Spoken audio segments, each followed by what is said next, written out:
grocery stores. She declares 2 times, then scoots around the set and introduces her celebrity guest to crew members in different areas of the set.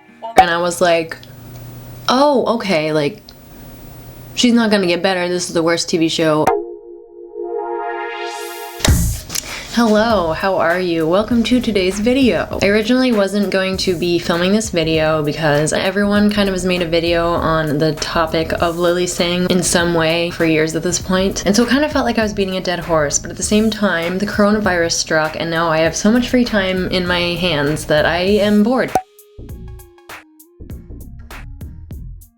First, I'm going to get into my personal history or lack thereof with Lilly Singh. I never watched her YouTube channel, really, ever. I feel like I was just too old for her demographic when she started to be a thing, and I also wasn't as, I didn't watch as much YouTube as I do now. I just, missed her, the boat that was her completely. When I heard that she was getting a late night TV show, late night talk TV show, whatever, I was actually excited because, number one, I just thought it was cool. I was like, okay, good for someone on one platform to move to another one, good for them, why not? And also, I technically do think that we can diversify any sort of media that is out there in America could be diversified if we really tried. So I was like, why not, go diversity. But then when I finally watched the first episode of Late Night with Lilly Singh, or a little late with Lilly Singh, is that what it's called? I should probably know what it's called, but I don't. Okay, yeah, so the first episode, I think it had Mindy Kaling on it or something, and I actually really love Mindy Kaling, so that was tight. But the episode as a whole was just really bad. It was really spoon-fed humor, very recycled ideas, wasn't very innovative. She definitely used the whole bisexual woman of color thing a lot. Everything, in my opinion, was just very one note. That being said, comedy shows, late night shows, talk shows in general, even just any show, honestly, usually has a period of time in which it starts out a little rough. The pilot episode is a pilot episode. Things change over time and evolve once the show's out and it gets criticism and it kind of learns as it goes. So the first season of almost any show is not going to be the best that it could ever be, potentially. And unfortunately, in some cases, shows don't make it past the first season, and that's just the way of life. And so I thought to myself, okay, yes, the first episode was bad. Let's just hope that it gets better as it goes. I don't remember how many episodes I ended up watching, but they didn't get better. There were a few guests that I feel like the guests were just nice to watch on their own. Regardless of what TV show they would have been on, I would have enjoyed the segment. I did generally feel that a lot of the times, I feel like right when the interview was getting kind of interesting or juicy, they completely flipped the switch and started doing a lot of mostly poorly written or just confusing games that nobody asked for. And I would have just rather had her continue interviews with celebrities so we could hear what the celebrities had to say. I don't particularly think Lilly was the strongest interviewer, but again, that's something that could change with time and with learning. And then the more I went on, the more it kind of seemed like the way she reacted to a lot of criticism, some of the criticism was rude and just that's not how you should criticize someone or what you should criticize them for, but a lot of the criticism, I agree with a lot of the criticism, and I think had she listened to the actual useful constructive criticism and not completely changed her show, but at least tried to incorporate some of the criticism, I think it would have been a lot better. But again, I wanted her to succeed. I still was okay, maybe she's gonna bounce back or something. I tried watching the show for a while to see if it would improve, but then after a while, it kind of felt like it was becoming a waste of time and I was just waiting for something that wasn't gonna happen. And then she introduced her worst segment yet, and I was like, oh, okay, she's not gonna get better. I don't think it's even worth watching, and that's when I stopped. That segment is called Save or Shred. Or shred. Save or shred. Save it or shred. In the segment, Lilly brings her writers on stage, or some of her writers. So let's give it up for my writers, everybody.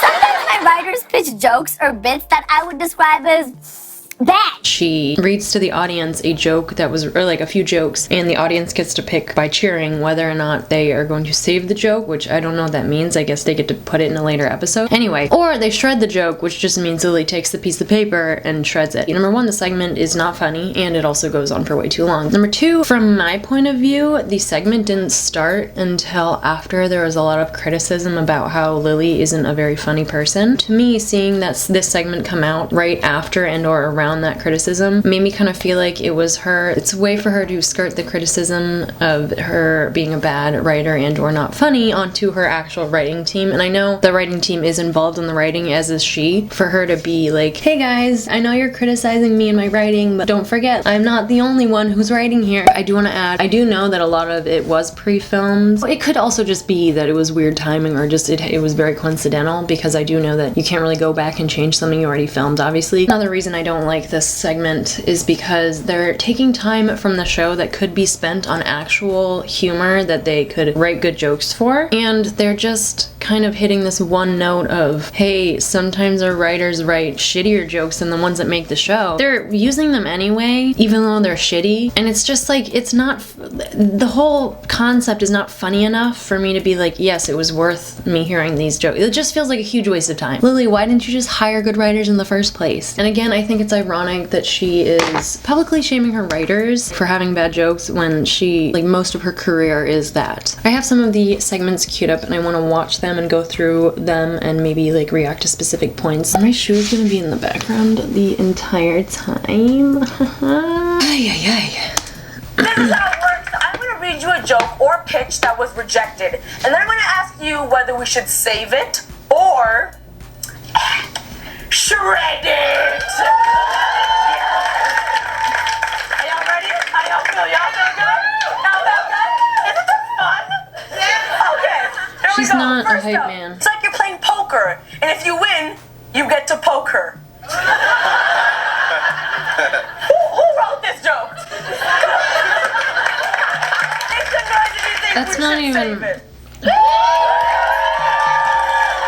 some noise if you think we should shred it. Did you just get saved? Marina, give her a poke for me. Boing! My hair falls out all over my house. And then it's like they all find each other and form into a tumbleweed. Or I guess it's more like a tumbleweave. That's pretty good. Jesus. We don't pay you a lot. I don't know how much you pay. Okay, I'm sorry. You must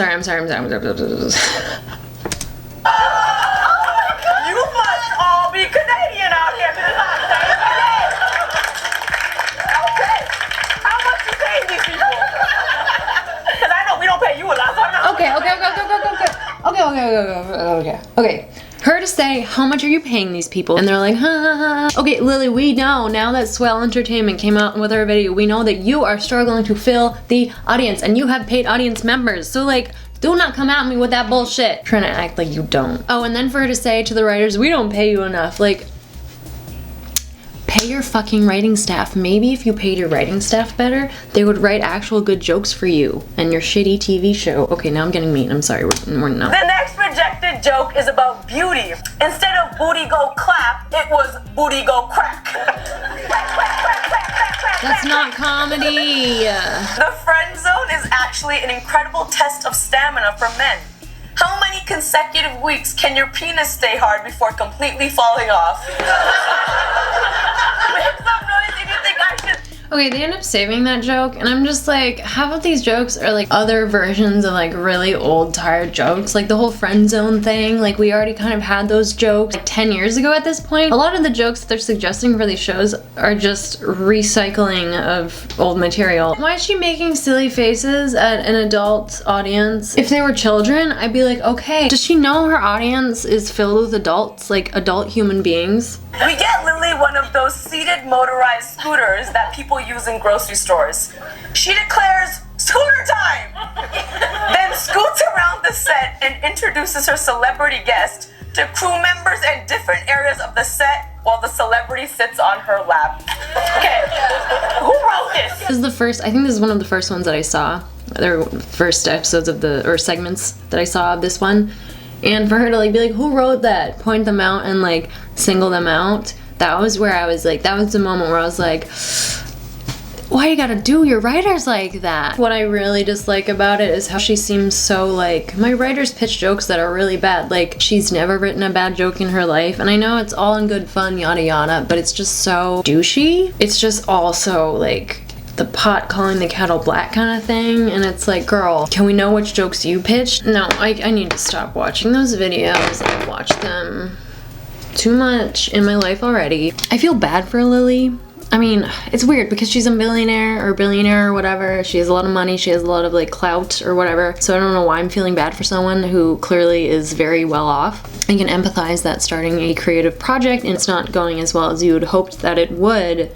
You know, that hurts a lot as an artist, but she seems to be very high and mighty and completely against constructive criticism. There's a lot of constructive criticism that I really think that if she listened to it and incorporated it into her TV show, it could actually improve. And that's what I was hoping for in the beginning, and which is why watching her turn a blind eye or completely ignore actual constructive criticism that could help her career, essentially, that could help her actually like have a good television show, is really annoying to see. I do understand how it can be a little bit hectic to hear the positive, the constructive parts that are buried amongst all of the racism and trolling and stuff like that. Maybe that's what it is. So she doesn't want people to criticize her and her comedy and her writing and anything about her, but then she has a whole segment where she's, I mean, obviously it's an audience interactive thing and the audience is choosing whether or not to save or shred it, but that's still her making a judgment of being like, this joke is so bad, let's put it in a segment where we can judge if it's really, really bad or just like kind of bad. Girl, you can dish it out all you want, but you can't take it. Like, you do have some things that you need to work on as a creative type, especially if you want to be going from making content geared more towards children to making content that's geared more towards adults. Well, I do think it's nice, and I really am super about diversifying any form of media, because why not? Couldn't have we just chosen like another bisexual woman of color who's actually funny? Because I promise you that they exist out there. I promise you. They exist. You're just not looking hard enough. This is a very different video than I've ever made, but again, I have a lot more free time right now. Thank you guys so much for tuning in. Like, comment, and subscribe, and I'll see you guys in the next video.